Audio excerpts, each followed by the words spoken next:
Buenos días con todos. Trujillo, 2 de junio de 2026, 11 de la mañana con 37 minutos. Iniciamos esta hora, doctores, en razón de haberse prolongado una audiencia precedente. Esta es la continuación del juicio oral. El expediente tiene por número 3232 del año 2026, seguido por Ministerio Público contra Marixa Polek Alfaro Serna, acusada por el delito de homicidio culposo en agravio de Juan Martínez Torres.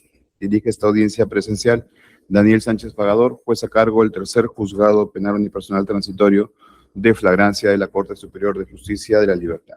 Acreditación de las partes procesales. Señor fiscal. Señor magistrado, todos los presentes, buenos días. Por el Ministerio Público, Joan Valladares Correa, fiscal provincial de flagrancia delictiva, tema de datos registrados en la sesión anterior. Gracias. Defensa del actor civil, Luz Marina Turpo Ordóñez. Muy buenos días, señor magistrado, representante del Ministerio Público, señor abogado de la parte acusada para la defensa de la parte de actor civil. El doctor Roberto Ortega Robles, con datos consignados en sesión anterior. Defensa de los actores civiles, Jorge Martínez y Luis Miguel Martínez Cárdenas. Señor juez, buenos días al representante del Ministerio Público, la parte acusada, al actor civil. Por la defensa, los ya mencionados, el abogado Luis Israel Minaya Vera, registro local 5746 y datos ya consignados en autos. Gracias. Defensa de la parte acusada y tercero civilmente responsable. Señor abogado. Señor juez, tenga usted muy buenos días señor fiscal, abogados de la parte civil, por la defensa de la ciudadana Marixa Polek Alfaro Serna y el actor civil Grupo Forestal Perusac, el letrado Alfredo Adolfo Urdiales Barandiarán, con registro propio de la Libertad 4262 y demás datos ya consignados en la sesión anterior. Ya. La acusada, por favor, indique su nombre completo. Buenos días, mi nombre es Marixa Polek Alfaro Serna, con DNI 74080801. Ya, los demás datos ya aparecen registrados. Bien, doctores, esta audiencia ha sido convocada a efectos de escuchar sus alegatos de clausura. Por favor, recuerden que lo que ha sido objeto de debate es únicamente el carácter de la pena y el monto de las reparaciones civiles que han sido solicitadas. Y ello va a versar respecto de la prueba que se ha actuado. Entonces, vamos a otorgarles como máximo 10 minutos a cada uno de ustedes. Así que, por favor, adecúen estos alegatos al tiempo que se les está dando. Caso contrario, vamos a vernos en la obligación de dar por concluida su intervención. Son 11:40, señor fiscal. 11:41 ya. 11:51. Sí, abogado. Sí. Quisiera saber si su jugatura va a autorizar a permitir al momento que sustenten mis alegatos de actor civil, la señora Luz, proyección de algunos videos o fotografías que están dentro de la carpeta fiscal. Siempre y cuando esas fotografías, esos videos, doctor, estén referidos a la prueba que se ha actuado. Dentro del ITP y, o sea... A la prueba que se ha actuado, eso no se ha actuado, doctor. Su medio probatorio han sido informes psicológicos y un certificado psiquiátrico. Esos han sido sus medios probatorios. Eso queda a valoración ya de esta judicatura. Ya los hechos han sido aceptados por la acusada, doctor. Si desea proyectar, no tengo inconveniente siempre y cuando se adecúen a lo que acabamos de indicar. Tiempo 1 y lo que ha sido objeto de debate. Señor fiscal, ¿puede usted iniciar? Vamos a verificar el tiempo, 11:42.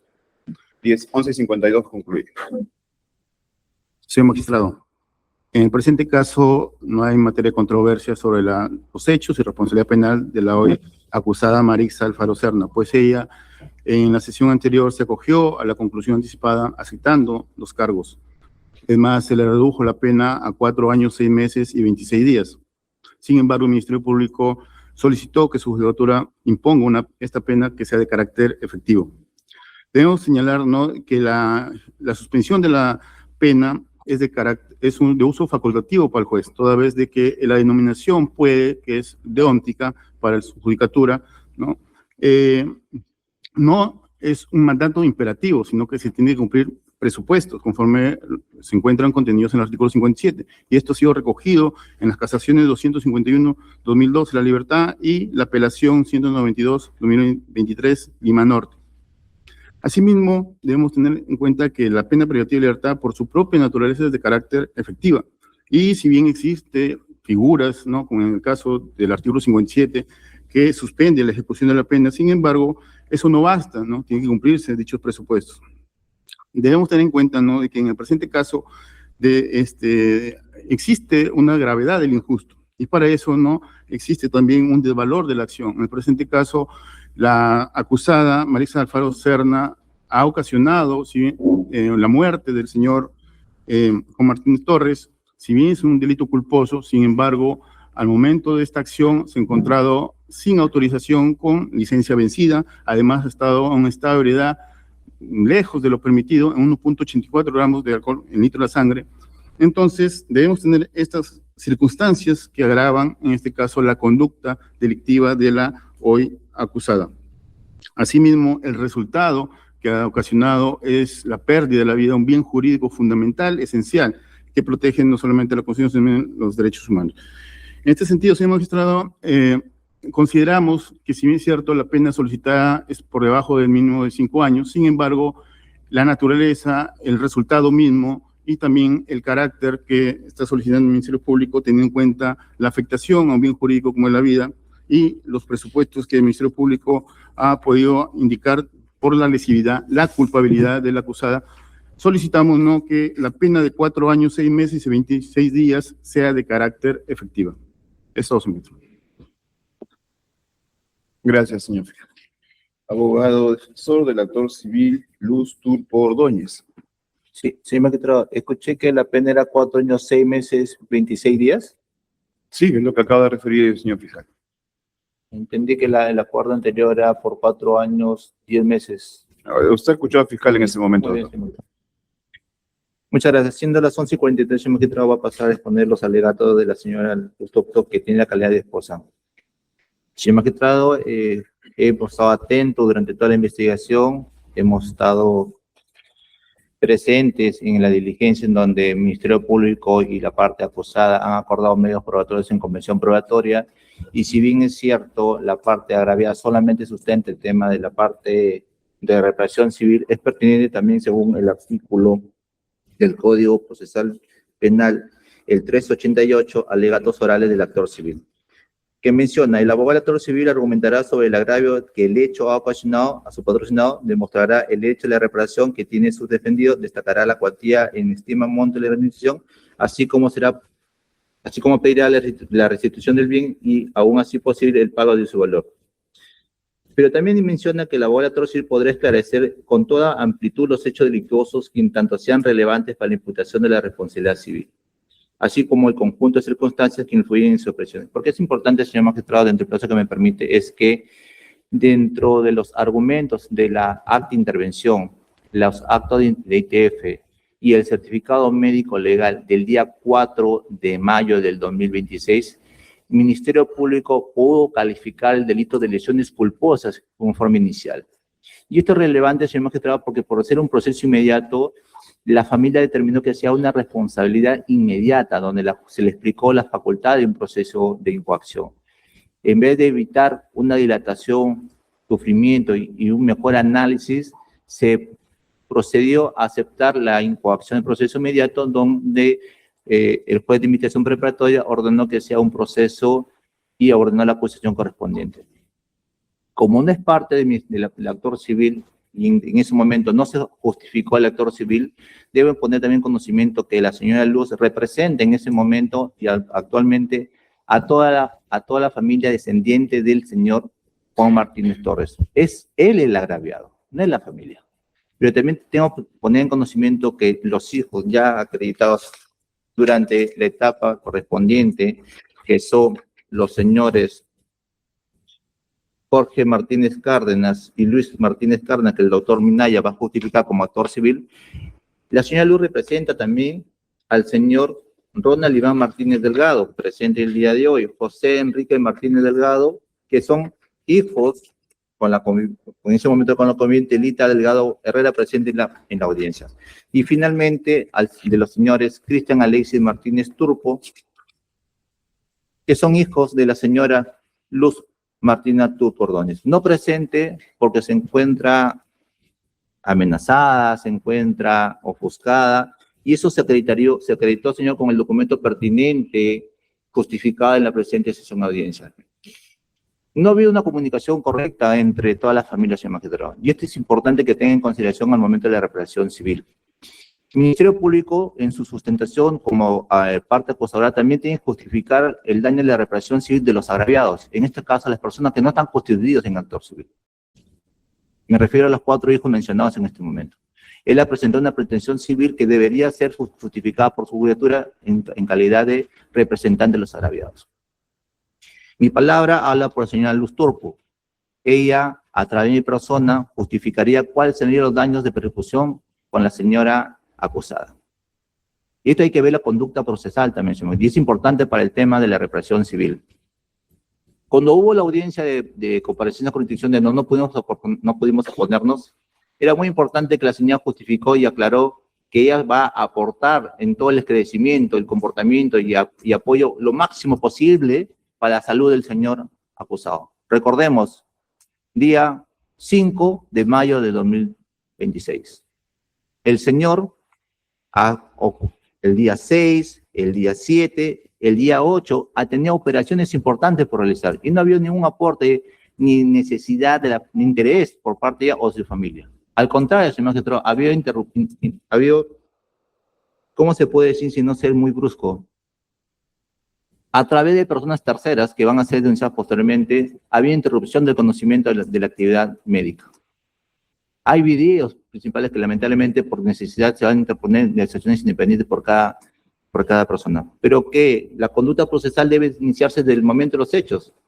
Señor magistrado, al momento que se hizo la visualización de los videos, recordemos que dentro de la carpeta fiscal está la visualización entregada por la señora Yana Soto, a título de ciudadano, pero en ningún momento Fiscalía o los abogados pertenecen en ese momento, porque no fui la defensa, no pidieron que identifiquen quién era la copiloto que se encontraba con la señora. ¿Por qué en los videos se especifica que estaba con un celular y no se obtuvo? Hay fotografías que quisiera que sean presentadas donde se entrega al esposo el celular, un instrumento de uso importante. ¿Por qué? Porque se podría verificar que ella pedía auxilio o no, o con quién se comunicaba. Señores, en el video se ve específicamente que ella no se retira de forma, o no se retira porque los vecinos salen a detenerlo. El señor pide auxilio, la señora baja y específicamente menciona que qué pasó, qué sucedió, y se sube al vehículo. Está la intención de evadir la justicia. Si bien es cierto, 10 minutos más viene la policía, es porque los mismos vecinos hacen que se detenga y impiden que se detenga. Esos videos no están, señor magistrado. Lamentablemente, como hubo abogados en ese momento que no pudieron ejercer una buena defensa técnica. Siguiendo los hechos, nunca se pudo saber en el momento oportuno que la señora Luz era actor civil, porque se encontraba en calidad de soltera y así el señor se encontraba en calidad de soltera.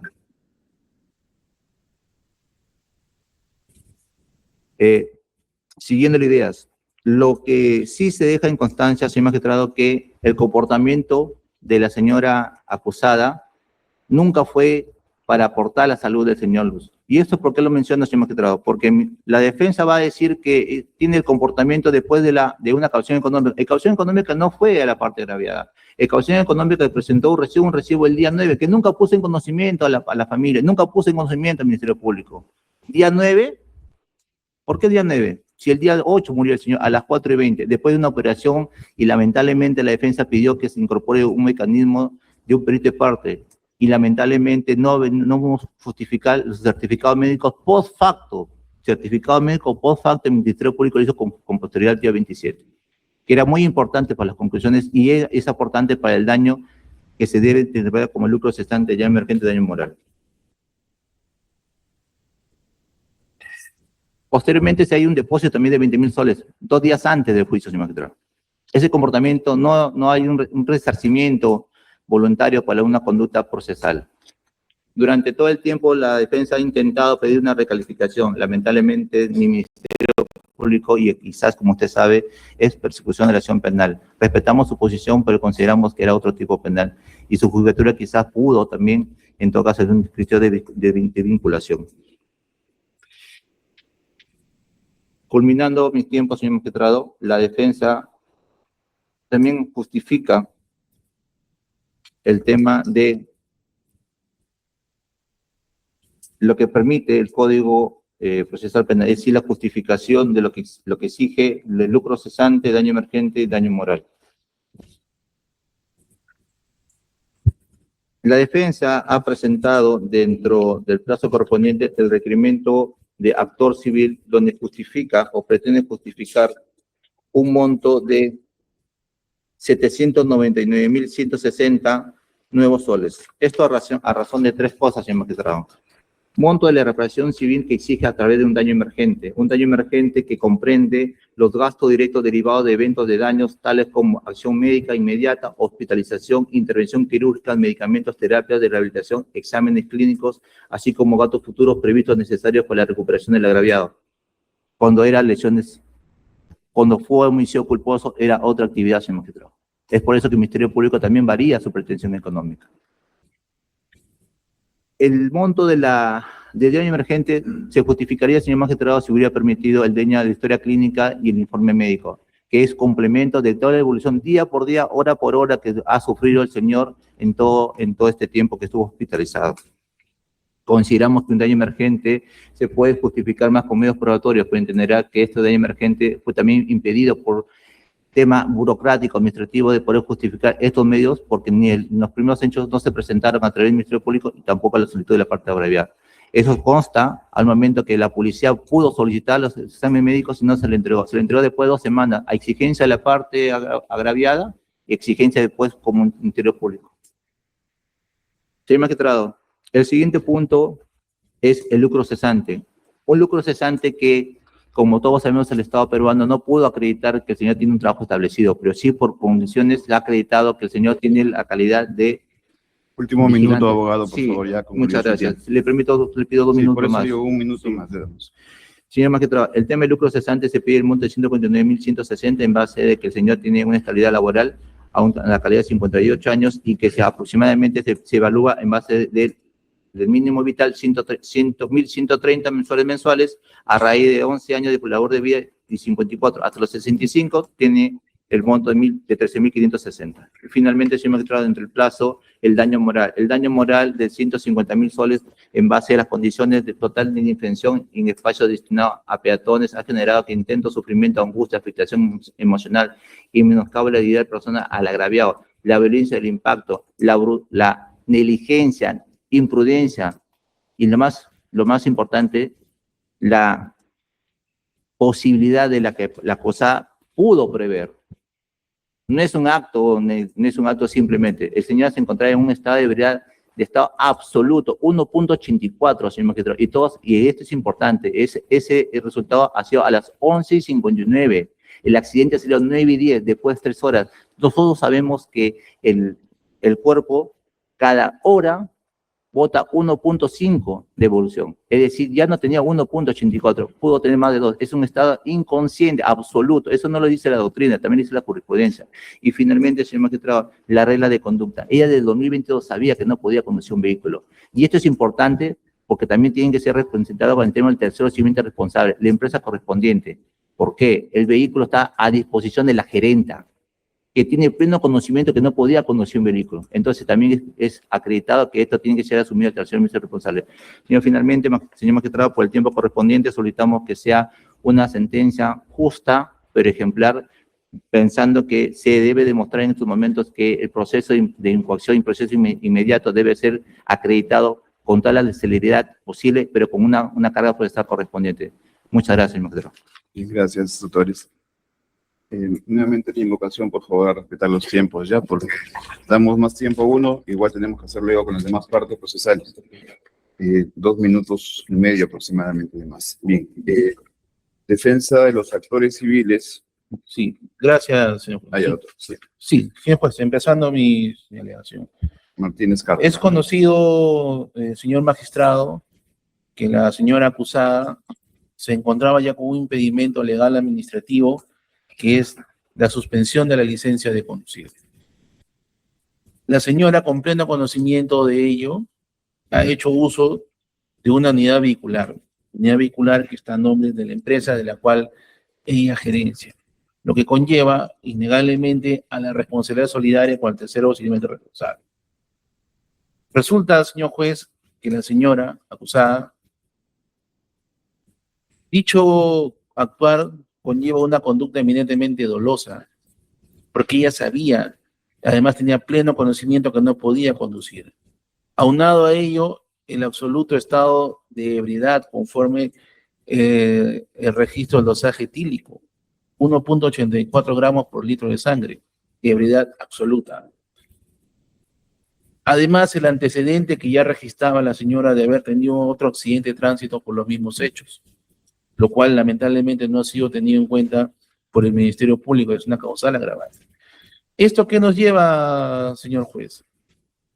A que el artículo 57 del Código Penal, que refiere a los requisitos para la suspensión de la ejecución de la pena, no le puede ser aplicable. Pues bien, señor juez, acá se ha configurado el homicidio doloso, la fuga y abandono de la víctima, la exposición de la persona al peligro al haber quedado, y disculpando la palabra a los familiares y los presentes, al haber quedado tirado en el suelo, gritando de dolor, pidiendo auxilio, además de la conducción del estado de ebriedad. Conductas que son reprochables socialmente y conductas que son reprochables penalmente, y que su juzgado, al momento de emitir la sentencia correspondiente, tiene que valorar. Señor juez, si configuramos la conducta antijurídica, ¿cuál es? La conducción de estado de ebriedad. Si configuramos o solicitamos que hay un quiebre del nexo causal, pues no hay una ruptura del nexo causal. Por algo también que ya sucedió en la sesión anterior. La señora ha aceptado los cargos. En este sentido, señor magistrado, y hay que tener en cuenta lo siguiente. El señor al momento de su fallecimiento está próximo a cumplir los 55 años. ¿Esto qué nos conlleva? Que si bien es cierto, legalmente se puede trabajar hasta los 65 años, de manera excepcional se puede trabajar hasta los 70 años. El señor tenía una vida laboral por delante, pero que con este fallecimiento se ha truncado el proyecto de vida.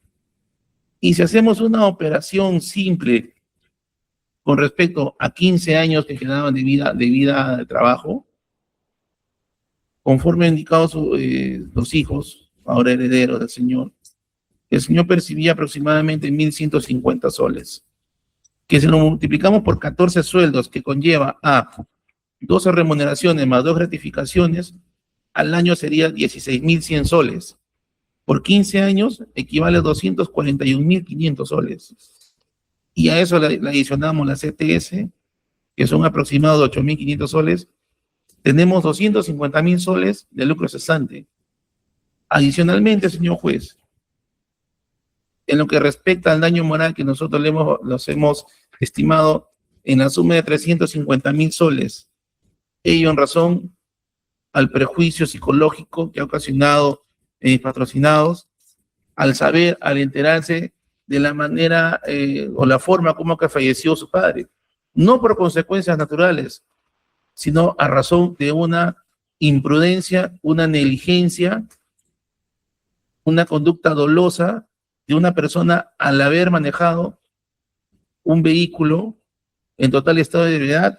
Adicionalmente, señor juez, y como también ya se ha mencionado y voy a recalcar, la señora, además de conducir en estado de ebriedad, conducía, y conforme hemos visto en las imágenes de las cámaras de vigilancia de la zona del accidente, en la mano derecha tenía un teléfono celular. La señora estaba conduciendo y dando uso al equipo móvil, equipo telefónico, lo cual conlleva a otra falta administrativa. ¿Qué nos conlleva, señor juez? Que la señora estaba totalmente distraída, además del estado etílico en que se encontraba. Señor juez, siendo este accidente una responsabilidad civil extracontractual, resulta aplicable el artículo 1969 del Código Civil, aquel que indica, y que nos indica que aquel por dolo o culpa, en este caso por dolo, causa un daño a otro, está obligado a indemnizarlo. El descargo por falta de dolo o culpa corresponde a su autor. En este caso, la señora ha aceptado los hechos. Asimismo, aplicable el artículo 1970 referido a responsabilidad objetiva, y que refiere a aquel que mediante un bien riesgoso o peligroso, es decir, un vehículo, en este caso, causa un daño a otro, está obligado a repararlo. En lo referente a la ruptura del nexo de causalidad, en los casos del artículo 1970, el autor no está obligado a reparación civil cuando el daño fue consecuencia de caso fortuito o fuerza mayor, de hecho determinante de tercero o de la imprudencia de quien padece el daño. Ninguno de ellos, señor juez, se configura en el presente caso. Y finalmente, tenemos, señor juez, el daño moral, el cual en el artículo 1984 está prescrito como el daño moral es indemnizado considerando su magnitud y el menoscabo producido a la víctima o su familia, en este caso a la familia, ya, y con la irreparable pérdida del señor Juan. Y finalmente, en el artículo 1985, contenido de la indemnización. La indemnización comprende las consecuencias que deriven de la acción u omisión generadora del daño. En este caso, ¿cuál es la acción? Conducción de estado de ebriedad y adicionalmente haciendo uso del equipo telefónico mientras conducía, incluyendo el lucro cesante, que ya lo hemos valorizado, el daño a la persona y el daño moral, debiendo existir una relación de causalidad adecuada entre el hecho y el daño producido. El monto de la indemnización devenga intereses legales desde la fecha en que se produjo el daño. Señor juez, habiendo la señora acreditado los hechos, lo que en la teoría procesal civil se denomina una declaración asimilada, solicitamos a usted que ampare la pretensión del actor civil en la suma antes indicada. Gracias. De Jorge Martínez Cárdenas y Luis Miguel Martínez Cárdenas. Bien, abogado, muchas gracias. Defensa de la parte acusada. Muchas gracias, señor juez, por el pase. Señor magistrado, señor fiscal, colega de la defensa, público presente, tanto presencial como televisivamente. Hemos llegado al final de este juicio inmediato, en una situación de flagrancia, donde Doctor, la una defensa... consulta antes de que continúe, ya que usted interviene en calidad de defensa de la acusada y de tercero civil. Sí. ¿Es por separado su intervención o lo va a hacer de manera conjunta? Al final me voy a referir con respecto a la empresa Ya, entonces, considerada... como defensor de la acusada, por favor, consignas. Sí, Continúe, doctor. sí, sí. Gracias. Y entiéndase, doctor, que la primera parte también obviamente le atañe por la proximidad del cargo, ¿no? Con la empresa. Bien, doctor.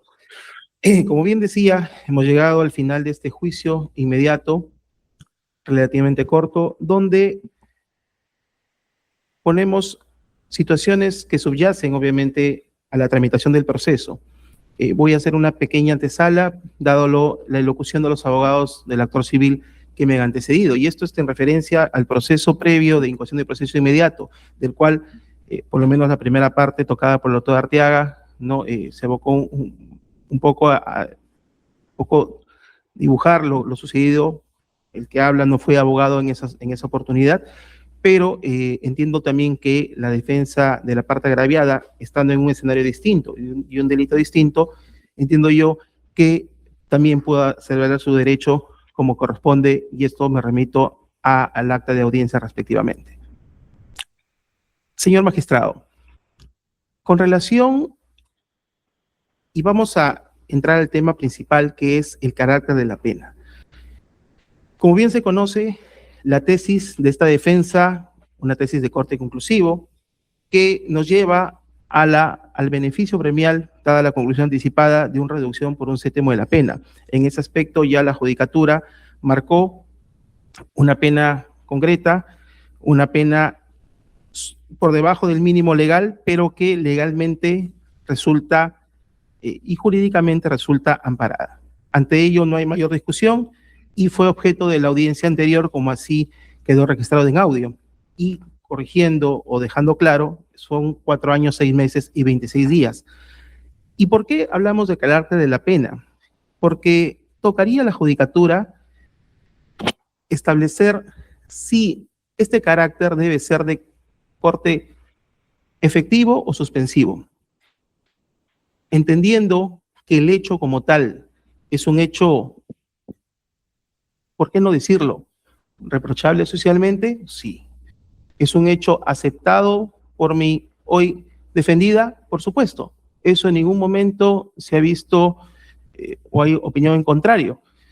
Pero el carácter tiene que estar apoyado no solamente en el nivel de criterio recogido por el artículo 57 del Código Penal respectivamente, sino recogido también y apoyado en normativa. El señor fiscal, al momento de su locución, ha mencionado algunas normas de apoyo, algunas apelaciones, tanto locales como nacionales, como una de Cono Norte, escuché, que a su criterio generarían un soporte para que se funde una pena efectiva. En ese sentido, la defensa considera que en primer orden hay que tener en cuenta el comportamiento procesal de mi hoy defendida Marixa Polet Alfaro Serna.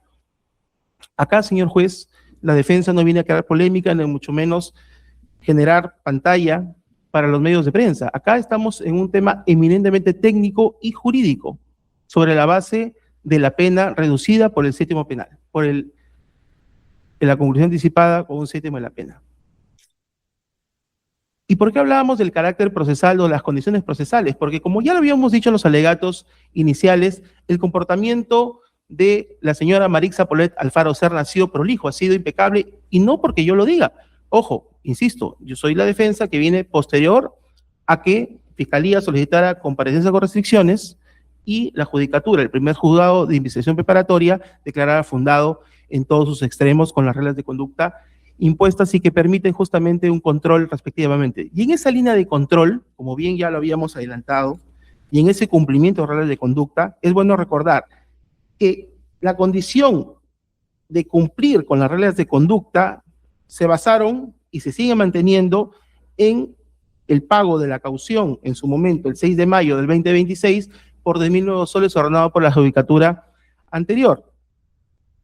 El nivel y la condición de pernoctar en su domicilio se ha cumplido. Es más, ha tenido la señora, según me informó, una visita, en la cuarta visita que hace Fiscalía, el día domingo, al promediar las 8 de la noche, para justamente verificar, y esta situación se ha cumplido completamente. El control de firmas biométricos, dentro de estas reglas de conducta, también se cumplió oportunamente en las fechas indicadas, en este caso, las fechas del 15 de mayo y 25 de mayo respectivamente, teniendo en cuenta el anexo incluido y el medio probatorio que fuese acreditado o aceptado o admitido por otra judicatura. Asimismo, los importes. Se quiere en ese aspecto desmerecer los importes porque fueron un día antes y un día después, señor magistrado. Es una cuestión circunstancial que haya sido un día antes, aparte que es un abono anticipado, que por obvias razones no podía haber sido dispuesto por ninguna de las partes, porque hasta ese momento no existía actor civil y tampoco era la etapa que correspondía. En ese sentido, la defensa considera que el nivel de cumplimiento y de no rehusamiento, acatar y la sujeción al proceso se ha visto satisfecho. Eso es en primer orden y es un aspecto que la Judicatura sí o sí debe tomar en cuenta para efectos de valorar el carácter de la pena suspendida, como así lo hemos solicitado en su debida oportunidad. Un apoyo normativo, ya que hablamos de normas de apoyo, sería para que la Judicatura nutra y pueda hacer un mejor análisis.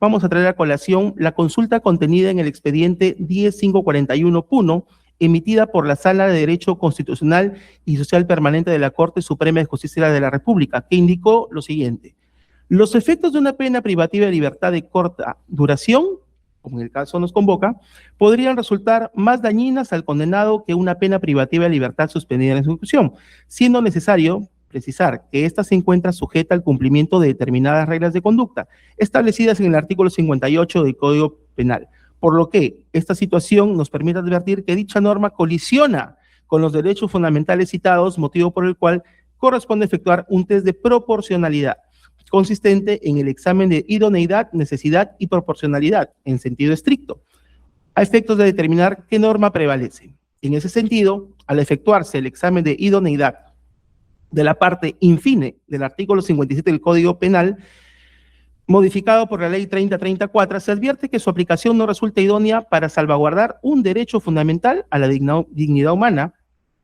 Es un criterio, también recogido en algunos puntos por la Corte Interamericana de Derechos Humanos y el TC, ya que una pena privativa de libertad efectiva de corta duración no sería idóneo para garantizar la materialización del fin preventivo especial de la pena en el presente caso. Seguidamente, se menciona en este expediente expedido por la Corte Suprema que corresponde determinar dice por último, la posibilidad de responsabilidad internacional de nuestro Estado ante la inaplicación de la parte infine del artículo 57 del Código Penal, en el presente caso.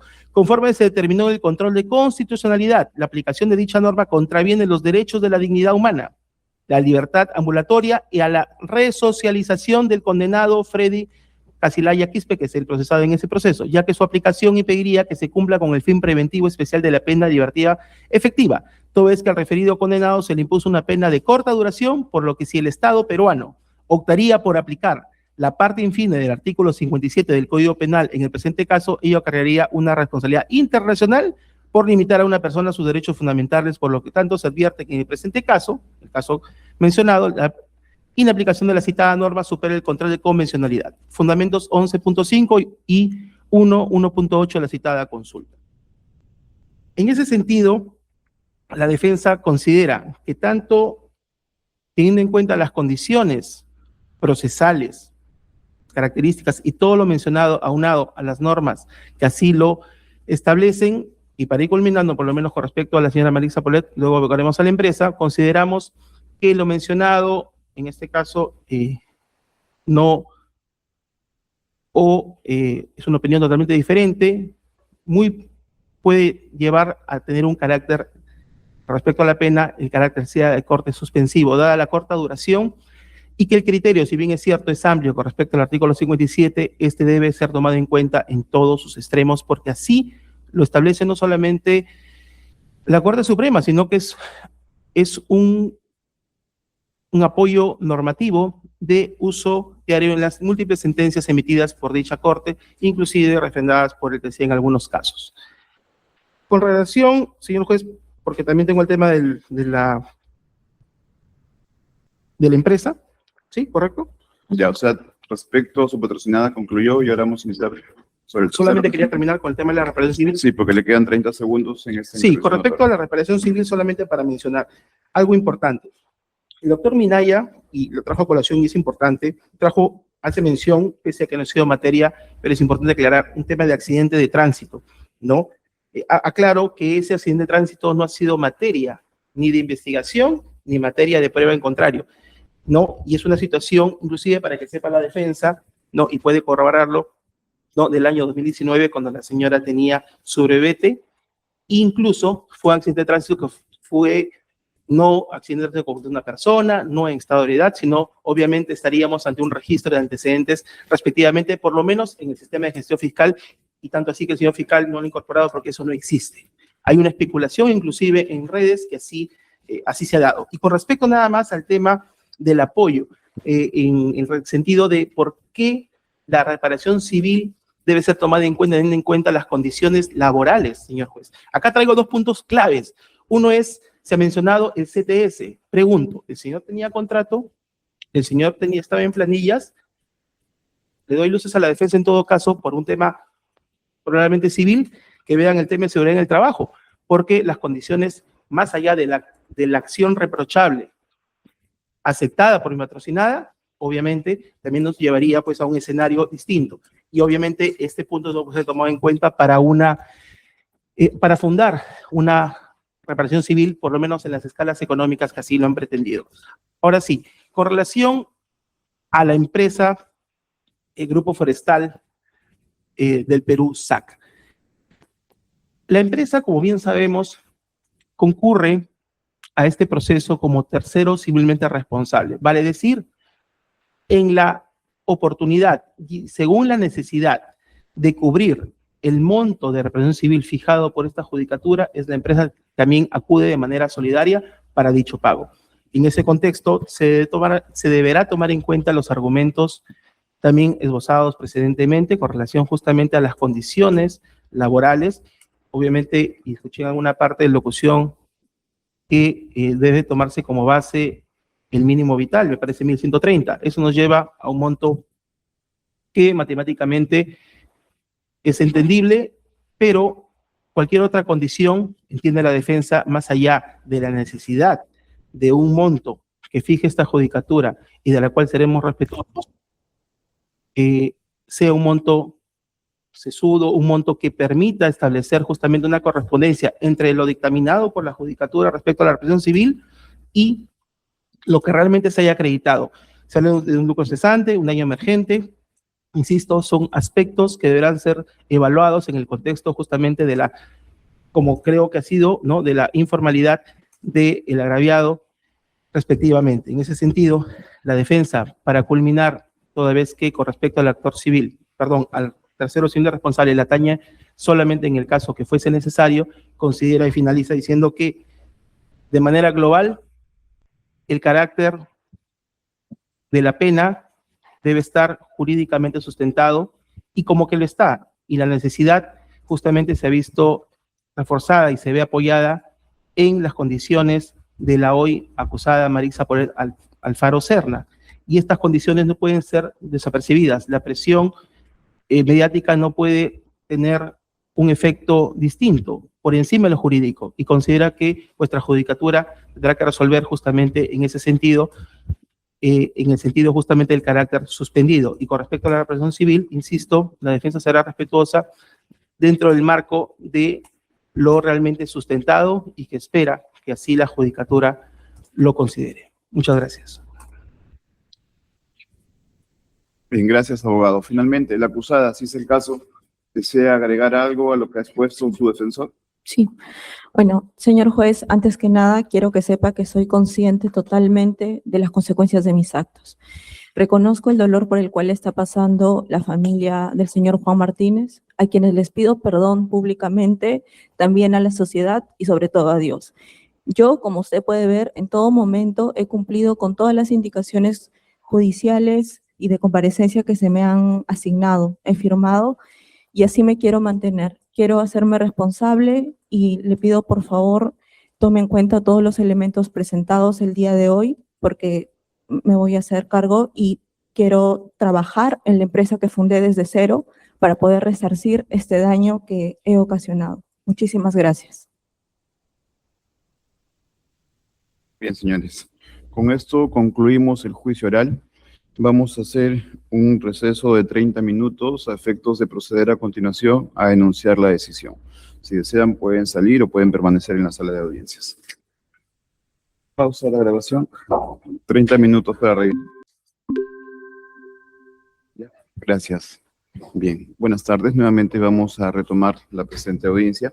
Se encuentran presentes las mismas partes procesales, fiscal, los dos abogados del actor civil, abogado defensor de la parte acusada y tercero civilmente responsable, y la acusada también en este proceso. En este momento, y dada el tiempo transcurrido, vamos a hacer uso de la facultad del numeral 2 del artículo 396 del Código Procesal Penal. Vamos a anunciar la decisión de este juzgado y la lectura íntegra les comunicamos, les adelantamos que se va a efectuar en un acto posterior. Ello en atención, hay que redactar la sentencia en su integridad. Sin embargo, y conforme ya habíamos indicado previamente, vamos a anunciar la decisión de este juzgado respecto al objeto del debate en este proceso penal. Bien, para ello, si bien es cierto, durante el desarrollo de este juicio oral, la parte acusada, de manera conjunta con su defensor, aceptó los hechos, aceptó los cargos que el Ministerio Público le atribuye, es decir, aceptó haber realizado la conducta prevista en el tercer párrafo del artículo 111 del Código Penal, delito de homicidio culposo. Y el debate se ha centrado únicamente a determinar el carácter de la pena y el monto de la reparación civil que corresponde imponer a favor de los herederos del agraviado hoy fallecido, el señor Martínez Torres. Sobre los hechos que han sido objeto de imputación, si bien es cierto, no han sido objeto de controversia, resulta necesario efectuar una breve descripción de estos a efectos de poder en su momento justificar la decisión de este órgano jurisdiccional.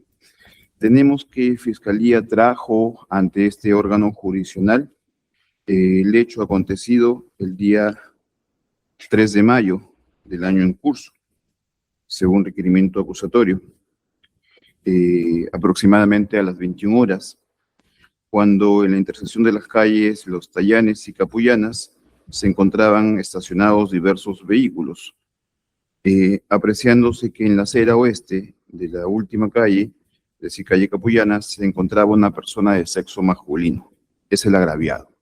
Este se encontraba sentado sobre una silla y recostado contra la pared de un inmueble ubicado en dicha calle, C11, número 2, urbanización Algoz, del distrito de Víctor Larco de esta ciudad. Asimismo, sostuvo Fiscalía que en esas circunstancias es que se advierte que transitaba un vehículo mayor de placa de rodaje CTB 527 Mercedes-Benz, modelo GL 450, desplazándose en sentido de este a oeste, aproximándose a dicha intersección. Es en esas circunstancias que dicho vehículo, cruzando el acceso vehicular, se desvía hacia la acera e impacta directamente contra la persona de Juan Martínez Torres, a quien atropella y comprime su anatomía corporal contra la pared del inmueble. El vehículo activa sus luces direccionales y realiza una maniobra de retroceso hasta posicionarse nuevamente sobre la calzada, evidenciándose daños materiales en su parte frontal, específicamente abolladuras en el capó y parachoques, observándose asimismo de manera simultánea la presencia de terceros en el lugar, entre ellos conductores de motocicletas y una persona de sexo femenino, mientras que la conductora, identificada ya como la acusada Alfaro Serna, desciende brevemente de la unidad, se aproxima a la víctima y luego retorna al asiento de conducción. Ya posterior a ello, siendo las 21:10 aproximadamente, efectivos policiales ante la ocurrencia de este accidente de tránsito se constituyen al lugar, encuentran en efecto al agraviado Martínez Torres tendido en el suelo, presentando sangrado, así como el vehículo antes mencionado, conducido por la hoy acusada, siendo trasladado al Hospital Belén con apoyo de SAMU, mientras que la conductora fue intervenida y detenida por su presunta participación. Se acreditó con el certificado de dosaje etílico número 029-004866, que esta, al momento de su realización, presentaba 1.84 gramos por litro de alcohol en sangre, lo que evidencia y permite concluir que se encontraba conduciendo en estado de ebriedad. Ya posterior a estos hechos, y luego de haber sido conducido el agraviado al centro de atención médica antes indicado, pues lamentablemente esta persona ha fallecido conforme se conoce. La causa de la muerte, según el examen correspondiente y certificado de defunción, es edema cerebral. Los antecedentes o las circunstancias que conllevaron a este edema cerebral que causó la muerte es un infarto cerebral, traumatismos múltiples y lesión de peatón con colisión de vehículo. Por ello es que precisamente Fiscalía ha recalificado la conducta inicialmente atribuida al delito de homicidio culposo previsto en el tercer párrafo del artículo 111 del Código Penal, habiendo expresado en la audiencia de su propósito su pretensión penal. A su turno, los abogados de los actores civiles efectuaron dentro del ámbito de su competencia y sustentaron también sus pretensiones reparatorias a favor de los intereses de sus patrocinados, habiendo solicitado en su oportunidad la defensa de Luz Marina Turpo Ordóñez,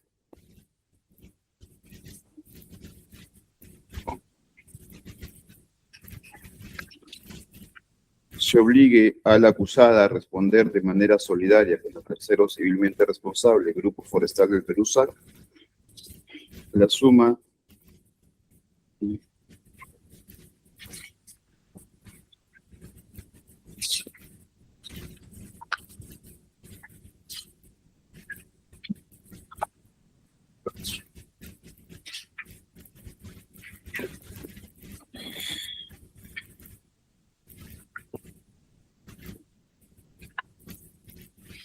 de 799.160 soles. Ello en razón al daño causado, lucro cesante, daño emergente y daño moral respecto a su patrocinada. A su turno, la defensa de los actores civiles, los hermanos Jorge Martínez Cárdenas y Luis Miguel Martínez Cárdenas, solicitó la suma de 600.000 soles a favor de dichos agraviados. Bien, teniéndose en consideración que no ha existido controversia respecto al hecho objeto de imputación previamente descrito, respecto a la aceptación de cargos por parte de la acusada, este órgano jurisdiccional ha verificado que en efecto, al realizar el control formal y sustancial de la acusación inicialmente, los hechos que se atribuyen a la ciudadana Marixa Polet Alfaro Serna, en efecto, configuran y encuadran dentro de la hipótesis contenida en el artículo 111, tercer párrafo del Código Penal, es decir, homicidio culposo.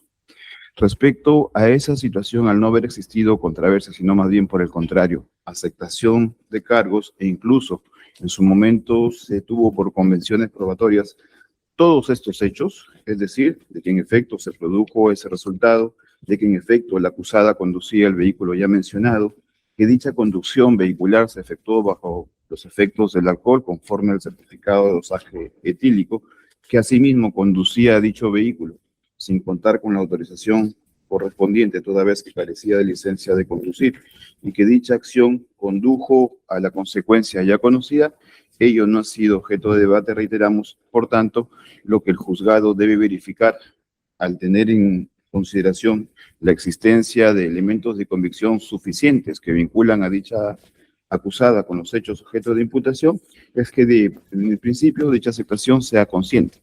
Y esa conciencia ha existido por cuanto se informaba a la acusada previamente cuáles son sus derechos durante un juzgamiento. Ella ha aceptado ser responsable de los mismos y dicha aceptación se ha encontrado incluso realizada en presencia de su abogado defensor.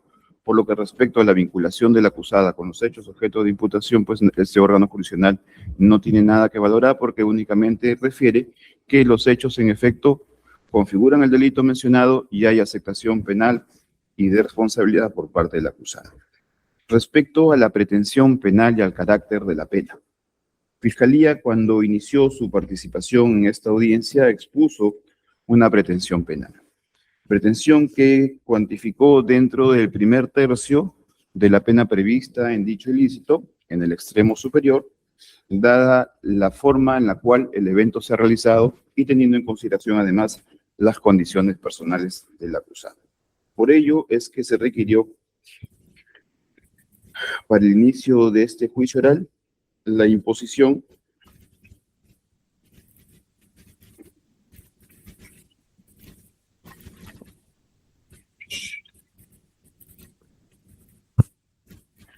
de 5 años, 4 meses de pena privativa de libertad e inhabilitación conforme al numeral 7 del artículo 36 del Código Penal.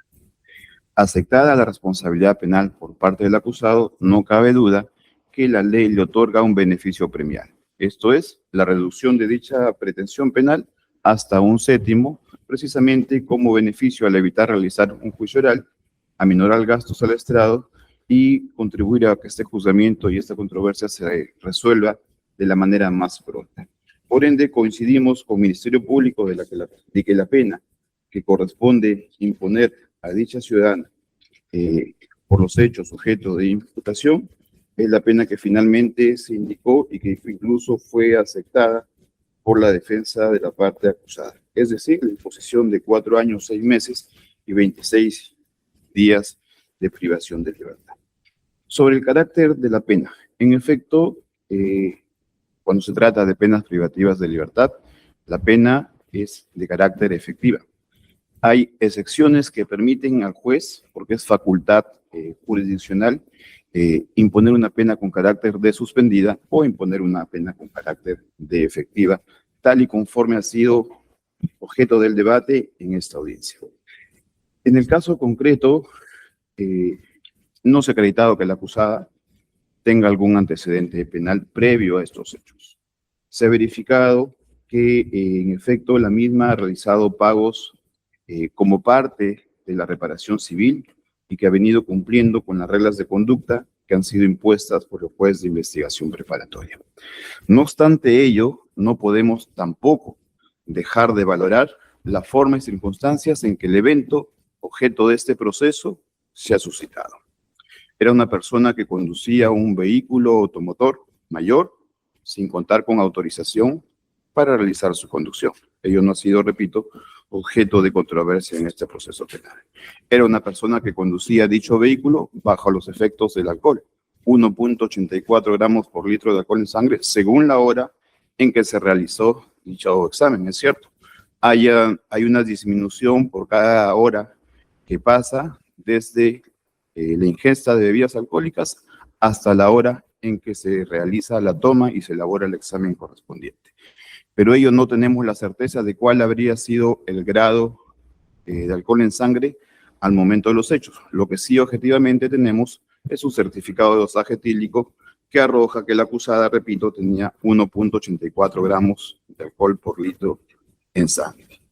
Por otro lado, verificamos y reiteramos que fue en un vehículo automotor, infringiendo reglas de tránsito para ello, bajo la ingesta de alcohol en sangre por encima de la cantidad permitida legalmente, lo que conlleva a este órgano jurisdiccional a afirmar que en efecto no se dan los supuestos para imponer una pena con carácter de suspendida, sino por el contrario, dicha pena debe ser con el carácter de efectivo, disponiéndose la ejecución provisional de la misma. En tanto, ese es un mandato que imperativamente establece la norma procesal vigente. Respecto a la reparación civil, ya indicamos que hay diversas pretensiones por los sectores civiles, 799.160 y 600.000 soles respectivamente. Cuando hay un hecho delictivo que conlleva consecuencias negativas, como en el caso concreto respecto a los cuales no hay ninguna controversia, sino por el contrario, ha existido aceptación, y tratándose que el proceso penal necesariamente acumula no solamente resolver una pretensión penal, sino además resolver una pretensión civil, la misma, a efectos de emitirse y ser legalmente sustentada, debe sostenerse en prueba. Y esa prueba es la que se produce precisamente durante el juzgamiento oral. No dudamos que se haya causado un perjuicio moral, que se haya ocasionado un lucro cesante, que ello haya generado un daño a los familiares y sucesores directos del agraviado, así como demás integrantes de las familias. Pero no podemos tampoco fijar una reparación civil de manera antojadiza, sino que, repito, esta se sustenta única y exclusivamente en la prueba que se actúa durante el juicio oral. Se ha señalado que el agraviado tenía la condición de vigilante y como tal percibía una suma de dinero que ha sido fijada o propuesta teniéndose en consideración la remuneración mínima vital. También es cierto que sobre ello no se ha actuado ninguna prueba, es decir, que corrobore que esa persona laboraba como vigilante, como tal percibía una remuneración. No obstante ello, no es un hecho controvertido que dicho agraviado realizaba tal labor, porque precisamente en ejercicio de dicha labor es que se produjo este suceso. El problema es el determinar el quantum que debe fijarse. Y para ello, pues, solamente se ha actuado y se ha incorporado a este juzgamiento 3 informes psicológicos y un examen psiquiátrico. Los mismos que, si bien es cierto, no han sido cuestionados, no ha concurrido tampoco el profesional que los ha elaborado. No obstante ello, no podemos negar que la muerte de una persona cercana al grupo familiar indudablemente genera un daño moral a las personas que son parte de este grupo familiar. Ese daño moral, si es que hay personas que dependan económicamente de esta persona, también va a configurar y va a conllevar a la necesidad de resarcir a aquellos familiares que debido al deceso ya conocido, es decir, al fallecimiento del agraviado Juan Martínez Torres, pues se van a ver privadas de continuar recibiendo ese apoyo económico que éste les habría estado brindando. Pero reitero, volvemos al punto en que este apoyo o esta suma carece de mayor actividad probatoria, lo cual dificulta la labor del órgano jurisdiccional, porque no cabe duda de que hay un daño causado. No cabe duda de que existe una relación de causalidad entre el fallecimiento del agraviado, el accionar de la acusada y el perjuicio ocasionado a los sucesores de este agraviado, que tampoco han sido plenamente acreditados y menos aún establecidos. Tenemos 3 actores civiles pero se sabe y se ha incorporado ya la información a este juicio de que hay otros familiares, es decir, otros hijos de este agraviado que tienen legitimidad para reclamar y perseguir una suma indemnizatoria por concepto de reparación civil. Se ha hecho referencia de que hay 3 familias incluso y en cada familia hay hijos. Ahora, hablar de un proyecto de vida sería uno de los factores que nos permitiría de alguna manera fijar un monto indemnizatorio. Expectativa de vida, 65, 70 años, depende mucho de las condiciones en las cuales la persona objeto del proceso haya realizado sus actividades. El lucro cesante va a depender de la actividad y el ingreso económico que esta persona pueda haber generado, y por tanto, dada el deceso del mismo, ello se va a ver truncado. Por ello, pues, el monto a fijarse por concepto de reparación civil únicamente lo vamos a sustentar de manera razonable y de manera proporcional a lo que este órgano jurisdiccional entiende, bajo las premisas antes enunciadas. Es decir, que hay personas que fueron parte del entorno familiar de este agraviado y que lamentablemente ante este deceso van a perder esa forma en la cual el agraviado los habría venido apoyando, si se quiere de alguna manera indicar, porque repito, no tenemos mayores elementos probatorios para sustentar las pretensiones de los actores civiles. El Ministerio Público, en este proceso, al momento de fundamentar la acusación presentada, y siendo que al margen de los actores civiles hay otros agraviados legitimados para reclamar la reparación civil, ha esbozado una pretensión de 329.280 soles, teniendo en consideración los criterios que precisamente este órgano ha recibido. Laboraba como vigilante, percibía un ingreso promedio de 1.200 soles, ha hecho una proyección de vida de 70 años, ha efectuado un descuento prudencial, como lo he señalado, de 30% por gastos personales del fallecido, una suma de 80.000 soles por daño moral y 70.000 por daños a la persona. Ejercicio que consideramos más razonable y de mayor proporcionalidad con la vida que habría tenido el agraviado Juan Martínez Torres y la necesidad de justificar y reparar de alguna manera a los sucesores de dicho agraviado. Teniendo en consideración que ya hay pagos parciales que se han efectuado por parte de la agraviada, es la suma que finalmente este órgano jurisdiccional va a acoger y va a fijar por concepto de reparación civil a ser cancelada por la acusada de manera solidaria con el tercero civilmente responsable. Consideraciones por las cuales este órgano jurisdiccional, al no haber existido debate respecto a la responsabilidad penal por parte de la acusada, resuelve declarar a Marixa Polek Alfaro Serna responsable en calidad de autor del delito contra la vida, el cuerpo y la salud en la modalidad de homicidio culposo previsto en el artículo 111, tercer párrafo del Código Penal, en agravio de los sucesores de Juan Martínez Torres.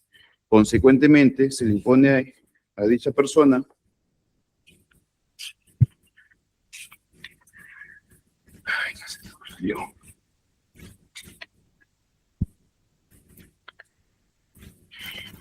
la siguiente pena.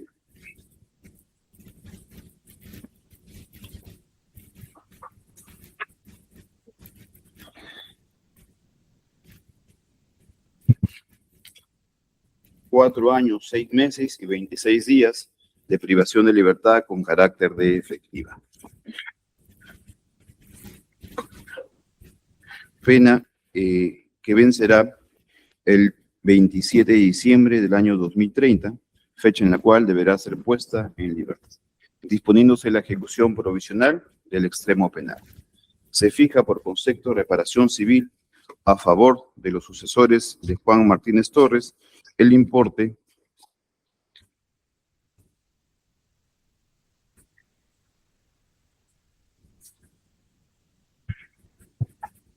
de 329.280 soles a favor de dicho agraviado. Se impone asimismo inhabilitación de conformidad con el artículo 36, inciso 7, concerniente a la incapacidad definitiva para conducir cualquier tipo de vehículo. Siendo esta de carácter definitivo, se ordena poner en conocimiento del Ministerio de Transportes y Comunicaciones para los fines pertinentes. Vamos a fijar el día.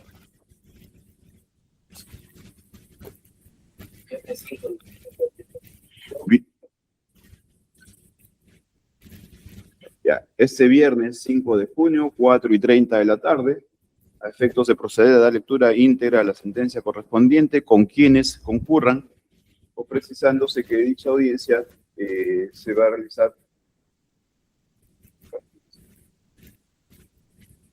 presencial. Viernes 5 de junio, 4:30 de la tarde, con quienes se hagan presentes, disponiéndose la ejecución provisional de la sentencia en su extremo penal. Quedan ustedes notificados, señores. Damos por concluida la presente audiencia. Buenas tardes. Señor. Vamos a disponer si el...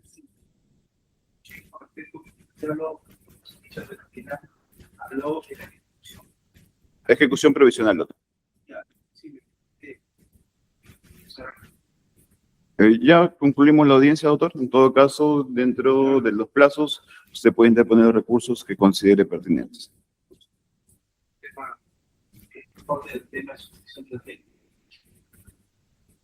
¿Suspensión provisional de la ejecución de la condena? Sí. Bueno, doctor, le adelanto, ya consideramos que no tenemos los causales suficientes para disponer la suspensión, caso contrario hubiésemos impuesto una pena con carácter de suspendida. Sí, la pena es efectiva. Señor magistrado. Señor magistrado, si me permite, con respecto a su resolución, y los montos de reparación civil anexados ya pagados por la parte... Ya cerramos audio, doctor, por si acaso. Sí, la reparación civil, doctores, ejecución de sentencia y cuando haya el documento que acredite quiénes son los representantes para poderles pagar, porque esta debe ser proporcional a cada uno de ellos. ¿Ya? Perfecto. O sea, no les vamos a poder cancelar, usted los representa, adelánteles a quienes están constituidos ahora como actor civil, porque falta determinar todavía una situación respecto a otras personas. Lo consignamos, doctor, en el acta, porque ya cerramos audio. Usted puede ver, ya nos está grabando. ¿Ya?